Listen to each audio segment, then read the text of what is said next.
Well, everyone, it's time to talk about Liverpool versus Sevilla, or Sevilla versus Liverpool for absolute accuracy, Chris. The Champions League is back. Liverpool in a nice little run of form. Realistically, it's time for us to just get this group in a vice-like grip, wrestle it to the ground, make it submit, and then think about the last 16. I think if we can get 7, 8 goals again, we could be laughing. I would be laughing. Yeah. I would literally be sat. It'd be good. Chuckling away. Yeah, that's what we want, isn't it? Yeah, without a doubt. But past that. 9. Absolutely. Yeah. No, look, it's Champions League. It's probably the toughest game of all 6 of them, isn't it? Sevilla away. We should have beaten them at home. 2-2 draw when we come from behind to get into a winning position, and we still missed the penalty and stuff as well. So I think this Liverpool side's better than Sevilla. I think the hard thing that we've got is the fact that it's at their ground, and they won't be wanting to give us points, will they, or give us goals? So we've got to go out there. I think we've got to rotate a little bit because of the fixtures that are coming up and stuff. But if we show the intensity that we've shown in the last 3 or 4 games, I think we can win away easy. What, the really low intensity that we've had in the last 3 or 4 games? I think we are making teams submit almost, aren't we? Yeah. Yeah, no, absolutely. We're joined on the other couch by Ian Newbury and John Machin. Ian, yeah, I mean, look, when this group was drawn, we looked to this fixture to be the toughest one. I think there's a case to be made that this is our toughest week of the season so far as well. There's a real balancing act that the manager's potentially going to have to do.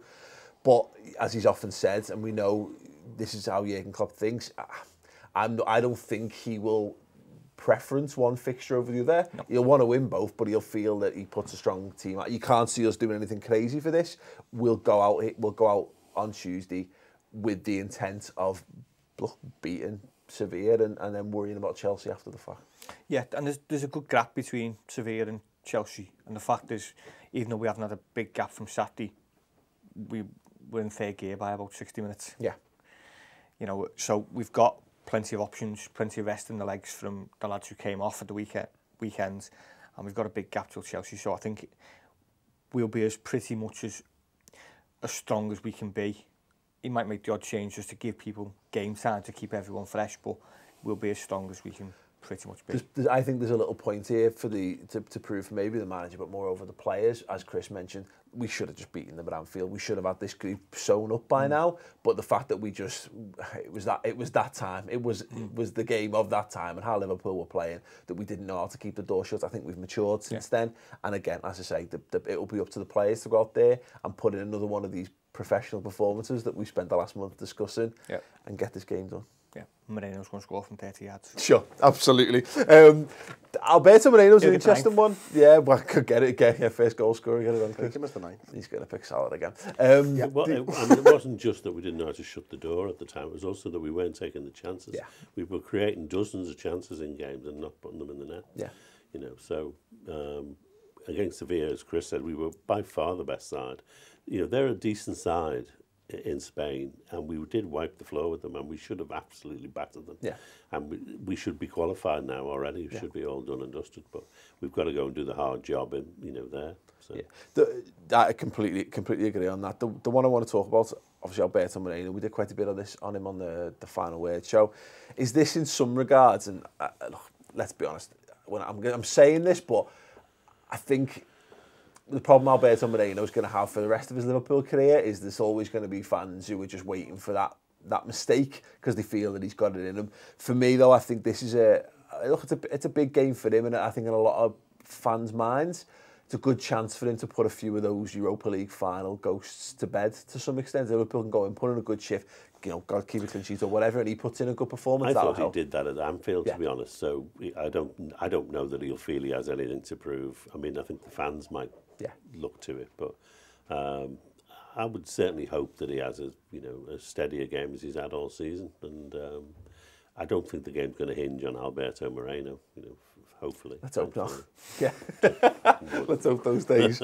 Let's hope those days in a negative sense are behind them. It was mentioned by Jurgen Klopp post-match after Southampton, Chris, that like Moreno, he was very glowing in his praise of Moreno shooting and training. He's joking, but I do feel as though he's reached the point where maybe it's not just a solid performance. Maybe it'd be nice to see something extra now. Are we asking too much of Alberto Moreno to start scoring goals as well? Maybe. But look, listen, the amount of times that he's getting into the box and he's crossing the ball in and stuff, if it's not goals, assists, he's picked up assists already this season. He's showing... Top assister in the Champions League. Well, there you go. I mean, what a record. Unbelievable. That's just the calibre of player that he is now, Paul. Yeah.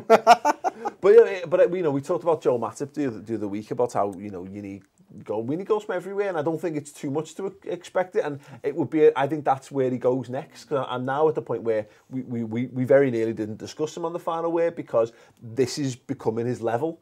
He's becoming a bare minimum 7 out of 10 performer for Liverpool. I actually think higher than that consistently this season. That maybe it is me asking for a bit too much, but that would be, I think, his performances. He gets into good positions and he does take shots. You know what I mean? And eventually, one of them is going to have to go in, isn't it? But I was shocked when Klopp said he was good at shooting, because he had that dig against Southampton that went very, very, very much over the crossbar, and that's what I've come to expect from him.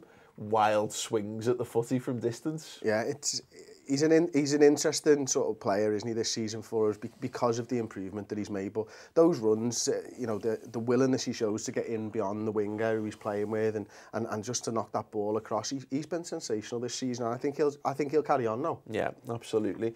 Ian, for you, is there a need to be balanced with the squad? I mentioned it earlier. Again, Chelsea is a big game at the weekend.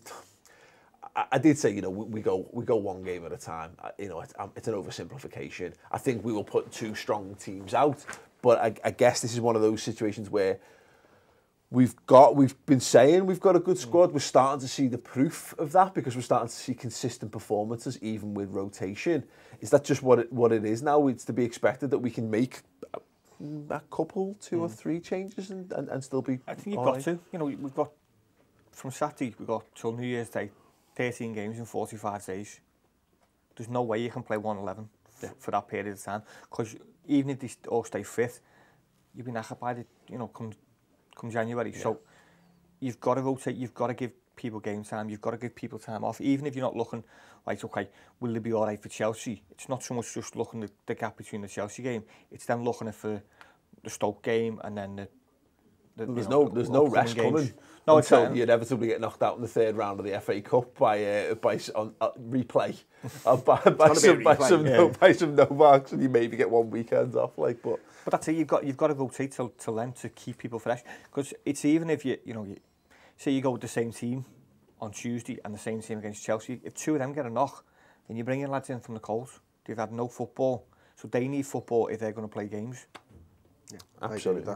It's for us, it's easy to look at it, and Klopp will tell you in his press conference, game at a time. He'll be looking at the next 6 games probably and planning what he thinks is maybe where he'll be going, and obviously he'll have to judge people in the build up to those games to see if they're ready for it and stuff. But he'll be planning well ahead. Yeah. I think we've been planning for this 13-game stretch since the start of the season. Yeah, could well be. I think to me that we're going to get your everyone's preferred 11s in a moment, but it feels very much like we know the front 3 that's going to start every game if possible, and we're going to try our best to maintain the ability to put those front 3 out on the pitch, and then the rotation will come in and around that, and mainly the rotation comes from the idea being that we just take them guys off, we stagger the substitutions from 60 minutes to 80 minutes to keep these guys as fresh as possible. I think the beauty is Oxlade-Chamberlain, who a lot of people thought, why the hell are we buying him? He can come into those positions up front, but he can also come into the positions in midfield as well. Yeah. So it gives us a lot of options. And James Milner's there now as well, playing in midfield rather than at left back. Yeah. So again, another option that to help keep the team ticking over. So, I think we're better placed now than we've been for quite a while. Yeah, absolutely. Well, we're going to get into preferred 11s in a moment. But before that, we've got a little word from the wonderful people at Vole, which is a brand new football app. The Redmen TV is on it, and here's the wondrously voiced Thomas Dutton to explain how.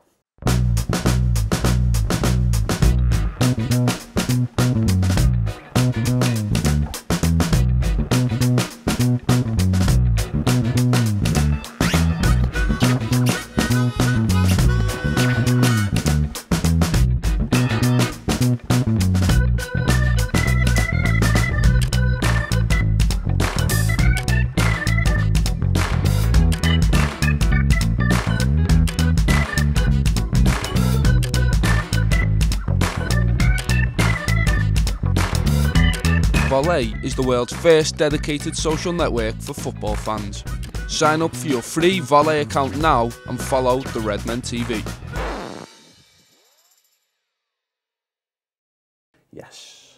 Yes, indeed. What a spiffing job you've done there, Tom. Right, preferred 11s. Get your boards out, gents. Let's see what everyone has gone for. So, I mean, obviously, Karius in goal. I think that we know with Matip likely to be missing from this game again. I think the centre back, the defence pretty much picks itself. I went for Trent because this is a preferred 11, and I think that a couple of games is not going to do him any harm considering how well he performed at the weekend, and because I think Gomez is absolutely essential for the weekend. I want him as happy and fit and whatever as possible. Past that, Dad, you gone for Jordan Henderson? Anchoring? Yeah. I've gone basically for the same team, apart from Karius, who always plays in the Champions League. Gomez, who I think it's his turn. Yeah. The rest of them, I just think we need to win this game, and therefore we need to put our best team out. Obviously, there's a possibility Chan will come in. There's a possibility Milner will come in. I can't read Klopp's mind. I'm just thinking, why change it when it seems to be functioning fine? This is the thing, and this is what I expected from this, and this is kind of what I was thinking when we were talking about this earlier. This is where the rotations are going to come, and this is why we've got 4 different fellas with 4 completely different midfields for Liverpool. Ian, you've gone for Emre, Milner and Gini. Thoughts on why you've done that? A laugh. I think Emre's the expected one, isn't it? I mean, Emre looks to start the European games from what we've seen so far. I think Emre needs game time. I think you can give Henderson...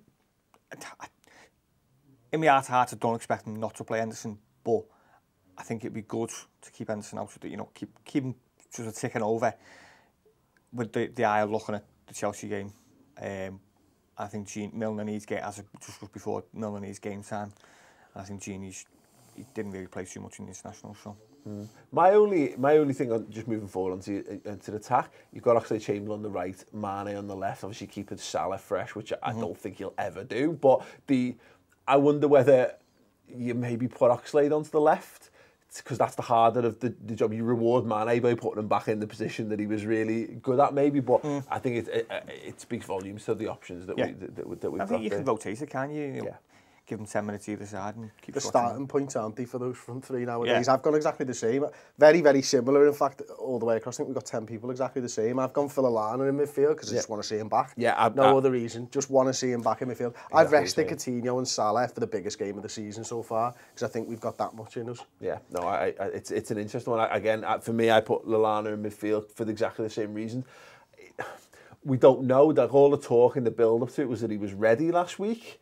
It's strange that he wasn't involved on the bench, which you think it feels like it might be a lot to go from not even being involved to straight into a big European tie. Although maybe it's less intense, so it might be not a bad way to I wonder if it's a case of we'd rather have him training. We'd rather have him doing a couple of days training to get him ready to start at Sevilla, rather than because if he's not involved in the Southampton game, then he probably trains on a Friday. Whereas he is involved, even if he's just on the bench, because you never know when you're going to have to come off the bench, he probably does less work on the Friday. So maybe it's just a case of we need a few more days training to get himself far. Well, we've seen, we've seen Mane come in from It's a big ask just to go into a big European game when you haven't played all season. So, I would have him on the bench and give him a run. I mean, we're playing at Sevilla, and they've got to win this game as well. Absolutely. And they showed at Anfield that they can attack and they know how to put the ball in the net. So I think we're going to come under a lot of pressure. We're going to have long periods where we've got problems. Well, and I think we're going to have to be as strong as we possibly can, which is why Lallana for me is a no starter. Yeah, I mean, it'd be interesting to see how they handle it. And I think you're dead right on the Sevilla thing. They're not a team to be underestimated. I think they're 5th in the league. They're a couple of points behind the Madrid teams. We know Real hasn't really kicked off for them so far this season, but they're in touching distance. They're probably looking at their league campaign the way that we're looking at our league campaign and thinking, well, right where we want to be. Right where we want to be. A couple of big wins here, and we're absolutely flying. They managed to They came from a goal down against Celta Vigo at the weekend, which will have given them confidence. They're dangerous. The last 3 goals they've scored in the league have all come from headers as well, which doesn't bode spectacularly well for us, of course. But no, you know, look, these are a good team, Chris. This is not one to be taken lightly, but at this point, I wouldn't expect us to take it lightly anyway. No, I think, you know, interviewed Ralph Honigstein last week, and interestingly in his book he was talking, there was quite a bit with Lallana on Jurgen Klopp and stuff, and Lallana was actually one of the ones who he interviewed, and Lallana said, you know, the reason we're not beating teams down the league isn't because we're not prepared, right? He thinks it's a mental thing, like the players aren't going into those games, right? And when Raf was talking to one of the coaches at Liverpool, he went, brilliant, because if one of the players realises that, we've kind of done our job now. Yeah. You know, and when the players realise that actually the reason we're not beating teams further down the league is because we're not applying ourselves at the top level, and if Lallana knows that, the other Liverpool players know that, and they won't take games lightly anymore, and they shouldn't anyway, but you never know what can creep in to the mental side of the game, so... Yeah. This Liverpool side over the last few weeks has looked prepared for everything that's been thrown at them, and I expect it to continue. I think you're dead right on that. I think I'd be more concerned about this game 6 weeks ago than I am now, because we talked about it on the Final Word show with Ian and my dad, is that this is we've put some good foundations in place now. It looks like, you know, we're not our how we win football matches is not run around dead fast and hope everything works out for us. We've got a real methodic quality to how we play football now, and that's not accidental, that's a deliberate plan, which bodes very well. Absolutely. Yeah. So I want to have some score predictions from you, Dad. What do you think it's going to be? Oh, I'm frightened to say, in case Chris says, oh, you bloody stole mine again. You want me to say first? Go ahead, Chris. 2-1 Liverpool. I was going to say 2-1, but I'm going to say 3-1. So, Ian? 1-0. What? Okay, fine. Yeah, I'll go with the 2-0 to the Reds, just to carry on. And it'd be nice, because you know what would be lovely is there's going to be the sword of Damocles hanging over Dejan Lovren's head, unfortunately, because everyone's going to expect it to go. It'd be nice just for us to continue, so it's not, we don't have to pick that story up again, you know, like how we need Matip and we need this and that, and there's a big problem, blah, blah, blah. We've been good. These are fine players.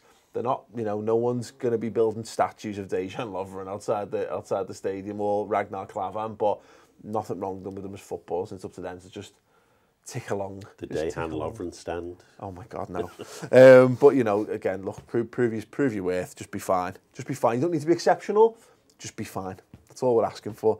Okay, yeah, before we go, worth reminding that the Redmen TV Christmas sweatshirts are available, and they're available for a limited time. Only a couple of weeks left to get the orders in, so there'll be a little thing at the end of the video where you can click through and get them sorted if you need to have it. If you've got an ugly jumper competition or whatever it is. They're not even that ugly, they're just bosh. They're just really good. Really, the last really Christmas good. One, the Everton one, is astounding. Yeah, Simon from Dreams and Songs has absolutely smashed it out the park this year. So yeah, get involved, get yourself one, and if you need to prepare yourself to look cool, or, you know, depends on your interpretation, cool or stupid, whichever way you fall on the Christmas jumper things for Christmas parties, we've got you covered. Get involved. Thanks, gents, an absolute pleasure. We'll be back post-match, of course. Stay tuned for all that. Thank you very much for watching. Thank you very much for subscribing. Click the Redmen TV logo to subscribe, and we'll see you all soon. Ta-ra. Christmas merchandise out now. Click the annotation on the left hand side of the screen, or the link in the description. Last Christmas, oh my word, have you seen this design? Could you imagine how many Evertonians you will piss off by wearing this at the dinner table on Christmas Day? Oh yes.